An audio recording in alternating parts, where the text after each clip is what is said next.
donc elles sont poreuses, donc elles ne sont pas efficientes énergétiques, elles sont énergivores. Non seulement elles sont énergivores sur le plan énergétique, mais en plus, la construction déjà a causé énormément de dégâts à l'environnement, parce qu'on coupe des arbres, en catastrophe, on rajoute des voies qui n'étaient pas calculées, et on crée des lieux urbains qui sont à chaque fois en dehors de la ville. Donc, on va encore consommer de la route, on va encore consommer des voitures, on va encore consommer des bus, et on va encore ne pas trouver au marché. Parce que le piéton, quand il décide de ne pas, voilà, il ne peut rien faire. Tout cela rajoute au stress c'est-à-dire qu'on ne peut plus parler de bien-être de l'habitant, mais des utilisateurs d'espace, mais on ne peut parler que de maladie et que de stress. Notre réglementation, je vais citer le nombre de réglementations qu'on a plus loin, algérienne. L'économie d'échelle. De nombreuses études montrent que les investissements dans la durabilité peuvent se traduire par des économies à long terme en réduisant les coûts d'exploitation des bâtiments, tels que la consommation d'énergie et les frais de maintenance. La conception est la clé. Quand on passe du temps sur la conception urbaine ou la conception architecturale, c'est gage de faire des économies plus tard. Le développement durable, c'est construire maintenant pour pouvoir laisser plus tard. Donc c'est comme ça qu'une gestion de l'urbain, de l'architecture, des espaces, de l'économie, du développement durable local peut se faire avec une conception. L'innovation technologique, l'avancement des technologies vertes offre de nouvelles possibilités pour concevoir les bâtiments et les villes plus durables.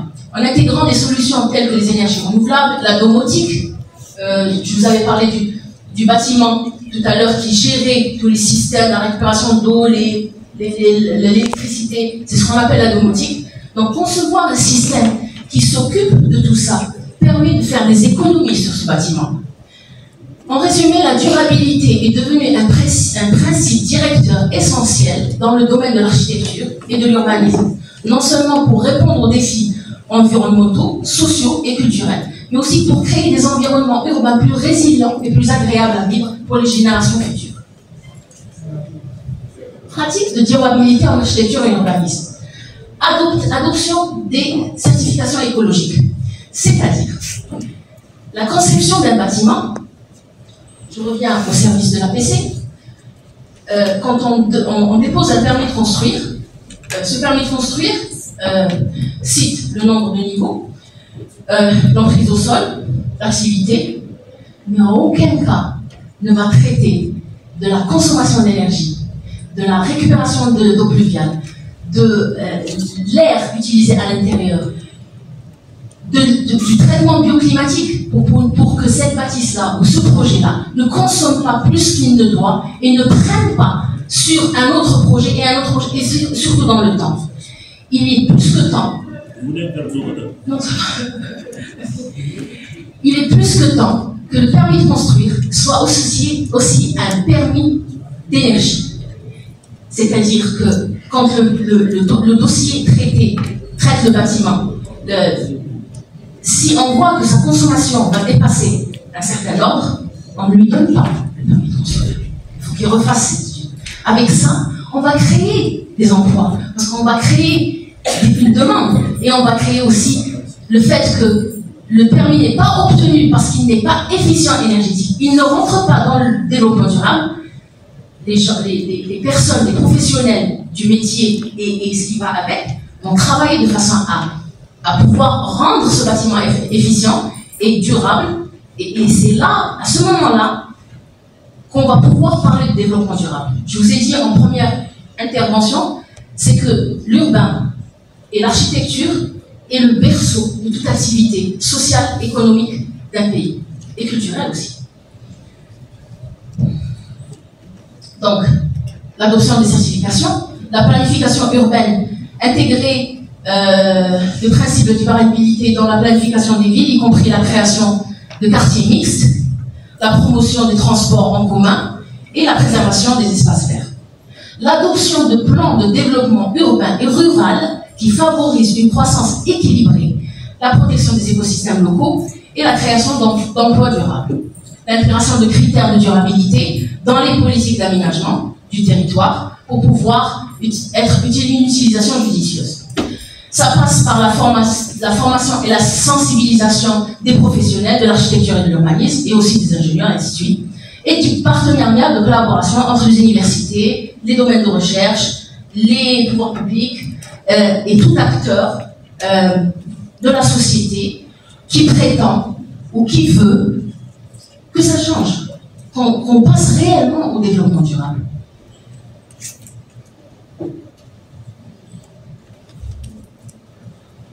Il y a aussi la réglementation et des incitations, mettre en place la réglementation et des incitations financières pour encourager les pratiques de construction durable. Il y a un moment, il y avait un organisme, c'est la Sonelgaz, je crois, qui avait fait ça fait un certain moment. Pardon? C'est pour les... alors il y avait et les chauffe-eau solaires, il y avait aussi les panneaux photovoltaïques, il y avait aussi les fermetures, c'est-à-dire les ouvertures la menuiserie aluminium. Voilà. Non, pas de Très bien, donc je vous laisse en parler. Donc, l'exemple de bonne pratique, c'est le programme de recyclage de compostage communautaire, le développement de parcs éoliens. Il y a un parc justement à Adara qui a vu le jour il y a quelques années.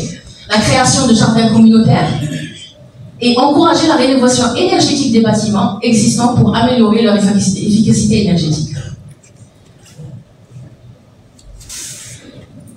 Toute cette philosophie, ou toute cette, on va dire, cette politique de développement durable crée des défis et des opportunités.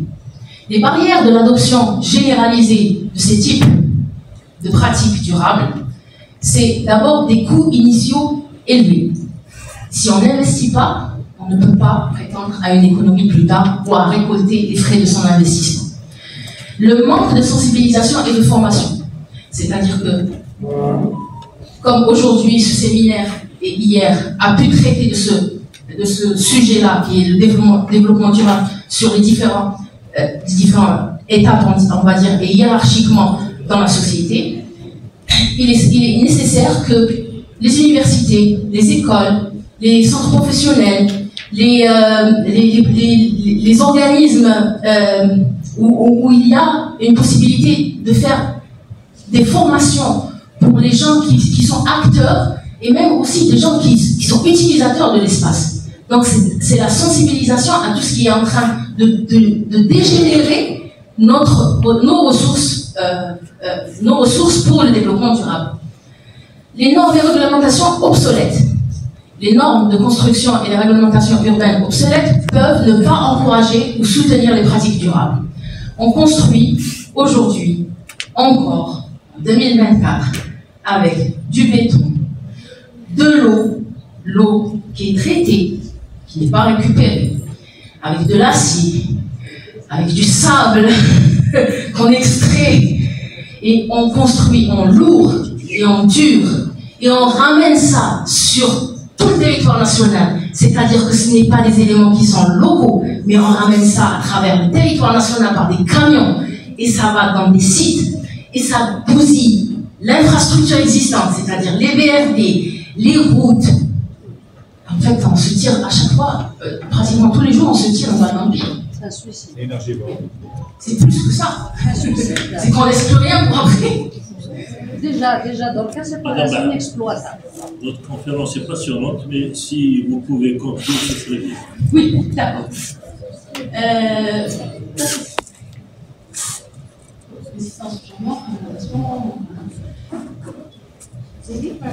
Oui. On va passer. Garantir la qualité environnementale. C'est oui. Notre territoire, la création des villes nouvelles, l'orientation dans la ville, la gestion. En fait, le panel juridique et réglementaire est là. Mais qui c'est qui va l'appliquer? Vous savez, je vous raconte une anecdote, permettez-moi. Dans un service d'urbanisme, j'ai relevé une infraction à au code de l'urbanisme, à un responsable. Cette phrase, je l'ai entendue il y a 5 ans de ça. Elle m'est restée gravée. On m'a dit, madame, je ne peux pas dire à quelqu'un qui a acheté 300 000 dinars le mètre carré comment construire. Alors que j'avais demandé à ce que les règles d'urbanisme qui étaient en vigueur soient respectées. Voilà. Je passerai directement en donnant des images d'une écocité de la riche à Annaba. C'est des IGH pratiquement, avec des grandes voies. C'est des cités dortoirs, ce n'est pas des tissus mixtes. Donc c'est des cités qui vont générer de la circulation.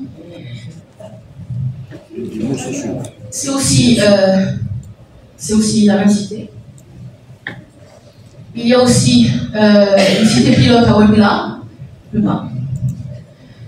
Et ça c'est les schémas avec lesquels on décroche les études, mais ce n'est pas ça qui est réalisé ensuite.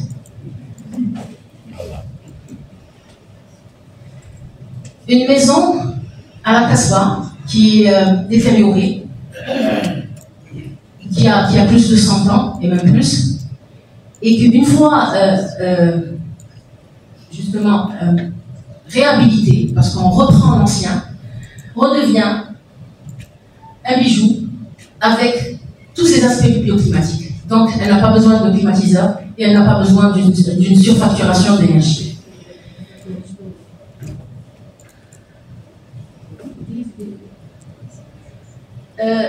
Santefilent, qui est un des rares projets qui a été mené jusqu'au bout concernant l'éco-construction et la collaboration citoyenne. Malheureusement, ça étant construit il y a quelques années, de nombreuses années, n'a pas pu bénéficier des matériaux efficients énergétiques, donc il a été aussi construit, l'idée était là, l'idée était louée. Seulement, il a été aussi construit par du béton et du parpaing. Donc, les gens qui vivent dedans souffrent pour l'instant parce qu'ils n'ont pas pu reprendre leur propre habitat qui existe juste à côté d'eux. Et la dernière image, c'est ça, notre développement. Mais il ne sera pas durable. Merci.